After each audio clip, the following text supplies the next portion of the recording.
Hello everybody, welcome back. PieCover here, TOXICTALK. I hope you guys having a wonderful day. This is Thursday, so this year day for some stocking sats. There's another slogan. It's if you're not stocking, then you're slacking. So make sure you're stocking based on your based on what you have. And remember, it doesn't have to be a lot of stocks. It could be maybe one Satoshi a day or maybe one Satoshi a week. It doesn't have to be a whole lot. Maybe it could be $1 a day or $1 a week. And that's why I get people like families. That's why I tell them. I say, it doesn't have to be like crazy. You don't need a whole Bitcoin or to be a whole coiner. Those are nonsense. What you need is just space, basic routine, and you make sure that we all know they are screwing us over, right? The fiat money is screwing you over because they are printing it out of Bolivian and massive deficit, right? Think about like how much is the budget deficit in your country. Like most countries right now, they are having massive budget deficit, and what they have to do, well, they're gonna print the money and use that money to fund things you don't like, things you don't want, and things you don't vote for. So basically taking $1 from your paycheck and converting that to Satoshis that they will never be able to print as soon as you take it off the exchange. This is a very extremely powerful concept. And again, I don't care about like 90% you may use to pay your bills or 99%, but the 1% you use to convert that into Satoshis, and you will never regret, right? You never regret. And I want to tell you guys one thing, and remember to when you do on-chain transactions, right? You have to manage your UTXOs. I'm afraid I'm gonna get a little bit to the technical here, but it's simple. When you do on-chain transaction, let's say you make an on-chain transaction for $5, right? That's pretty small, right? Because in the future, $5 may not be enough to pay transaction fee for one UTXO. UTXO is basically when you send a piece of Bitcoin, right? Let's say you send $5 of Bitcoin on chain, right? You make a Bitcoin transaction, like a Bitcoin transaction on chain. That's one UTXO, and this add up to the data you use. You see when you have like 20 sats per VByte or 50 sats per VByte. So this will add up and make your transactions heavier. So when you decide to take the whole stack and you send it to another address, it's gonna cost you a lot. It's gonna accumulate the sum of all this data together, and it's gonna cost you more, right? Let's say if you, instead of accumulating sats by $5 for each Bitcoin transaction, you could just add it up, let it accumulate, and then send one full transaction for, let's say, $500, right? So you save 10 times more on transaction fee in the future. So this is one thing, because transaction fees on chain will cost more and more. If you're doing transactions on the Lightning Network, let's say you're using an exchange that's supporting Lightning payment, you don't have to worry about that because they all happen off chain, right? They're not like happening on chain, so you don't have to worry about the high fees in the future. But if you're doing all the stacking or like on chain, it will cost you quite a bit. But if you stacking on RoboSats, because I know RoboSats is basically, it's a Lightning decentralized Lightning exchange market, where people just come together and say, hey, I'm gonna offer you this, and you you give me Bitcoin, and I'm gonna give you Bitcoin, and I'm gonna offer, and then so you can offer me this, right? So, and if you're using RoboSats, that's different because it's all happening off chain, right? But it's just something to know, right? Because UTXO's its management, it's something to think about, because in the future you don't wanna be like, oh wow, like I did all this transaction and stacking sats, and then I didn't do it well. You want to make sure you do it well, so when you get to the point where you want to withdraw, you want to make a transaction, right? So you want to take profit or whatever you want, then you have all your stacks. You don't have to pay all those transaction fees to miners, right? So this is one of the things I feel important to mention to you guys, because I just learned about it as well. So I was not being cautious about it too, to be honest. So, and I feel like, hey, I should tell my audience about it. So anyway, stacking sats, beautiful day. I hope you guys having a wonderful day. Every day is a beautiful day in Bitcoin. That's what I think. That's what I think it is, and that's true, right? So every day is a beautiful day. We're having fun every day, and we're gonna change the world, and we're just gonna do it together. And so because it's important that we leave a better future for the next generation, so they don't have to slave for the system that's killing them. I always thought, like, even when I was a kid, I always thought, like, I used to save like $1, $2, $5, and I used to believe firmly that those savings will be able to support me, or I can do something big in the future. And then, like, and every year that I wait, that I save this money, and they will become worth less every time. I'm like, wow, okay, why these houses have to cost more and more every year? Why do I have to pay more and more for bread, or for some little things, for a toy? Why those things have to cost me more and more every year? Even if I'm saving, I can't keep up with it. Like, what's going on here?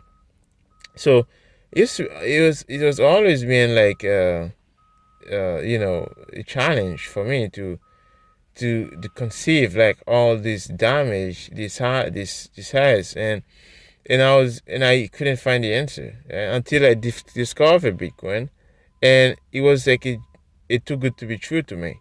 When I first see it, right, when I first saw it, it's like, that's not true. Like, I can't believe that. That's why I saw it, and then it was, it was true. Yeah. So the thing is, you can actually save in a money that cannot steal from you, right? In a money that no one can point, no single man can point, and to make you work to pay, to make you work for it, right? So think about how crazy that is, right? You have to work for a money that somebody sitting somewhere you don't even know, you never met, right? So you never vote for, never come to you and ask you for your permission. They just come and point it, and then they force you to work, and then for it to save for it, right? That's ridiculous, and that's why most people putting all our work energy into housing. The problem that caused now is because housing prices skyrocketing, right? They become too expensive for the next generation, and we are just punish them with all those high prices. And that's why my friends and so many Bitcoiners, they just sell their second property, second home, and then they just go and then buy Bitcoin with it, right? Because they feel like, oh, okay, why should I do that, right? Why every year I have to charge my tenants higher and higher rent when I know for sure they are not making more. So why should I do that to them? If I wouldn't love somebody else do that to me, why should I do that to somebody else? So it's better for me, for you, whoever owns a rental property, to sell that property and leave it in the market to somebody else so less demand for those second homes, second, rental property and things like that, right? So more and more people, instead of renting, they will become owners. So because the value of the home is not that much, like, and the more and more these things happen, the more Bitcoin will consume this demand, and all this demand will go to a hard money, a sound money nobody can print, right, and nobody can manipulate, right. So the more this happens, the more will be demand, the less demand we'll have for housing, and the more people can afford this. And this is how I get so passionate, and not just passionate, but objective about Bitcoin. Right? It's not just like ideology. It's more practically, right, how we can fix this in a way that, hey, okay, instead of having a money steal from people, right, that makes you work harder and harder every year. Okay, let's have a money that makes things easier, right? Makes it cheaper for the next generation, for the kids, right? It's like people say, okay, yeah, it's for the kids, for the kids. Yeah, I get it, but what's the reason why? Okay, you have to explain why. Okay, the reason why is because the next generation can't afford to pay anything. They cannot afford anything. Right? They're just even cigarettes. They cannot afford cigarettes. They have to smoke e-cigarette, right? Because they cannot afford a real cigarette, right? So everything is fake now. It's just vaping every day and every second. They skip vaping. Okay, why you have to vape so much? Well, there's a problem. So and then Netflix, all this garbage, all this nonsense, right? Beer, drink, like those things, those are like you know consequences. Those are results of money printing and distortions. Like when I go to El Salvador, I don't see people vaping.